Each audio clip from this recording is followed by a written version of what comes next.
আজ পর্যন্ত যারা যারা কৈলাস পর্বতে ওঠার চেষ্টা করেছে তারা সকলেই মারা গেছে, শুধুমাত্র একজনা বাদে। অনেক মানুষ বলেছেন কৈলাস পর্বতে ওঠার সময় নাকি তাদের সঙ্গে আজব আজব কিছু ঘটনা ঘটে। যেমন তাদের মনে হয় যেন সময়টা খুব তাড়াতাড়ি চলছে, এছাড়া তাদের বয়স নাকি খুব তাড়াতাড়ি বেড়ে চলে, এমনকি তাদের নখ নাকি নিমেষের মধ্যেই বড় হতে থাকে। এছাড়া অনেক মানুষ এই পর্বতে উঠতে গিয়ে এতটাই ক্লান্ত হয়ে যায় যে উপর থেকে নিচে পড়ে যায়। অনেকে মনে করেন এই পর্বতে এমন একটা শক্তি রয়েছে যা সাধারণ মানুষদেরকে এই পর্বতে উঠতে দেয় না।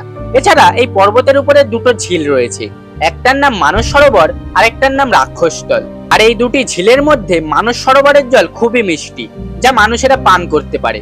তবে আশ্চর্যের বিষয়টি হলো এর ঠিক পাশে থাকা সত্ত্বেও রাক্ষসতল ঝিলের জল খুবই নোনতা। সকলে মনে করেন রাবণ নাকি এই ঝিলকে বানিয়েছিলেন। এছাড়া কৈলাস পর্বতে নাকি মাত্র একজনই উঠতে পেরেছেন, তা আবার 1000 বছর আগে, আর তিনি হলেন মিলারেপা নামের একজন বৌদ্ধ সন্ন্যাসী। তো বন্ধুরা, এবার আপনারা কমেন্টে বলুন তো হিন্দু ধর্ম মতে কৈলাস পর্বতে কোন ভগবান বসবাস করে।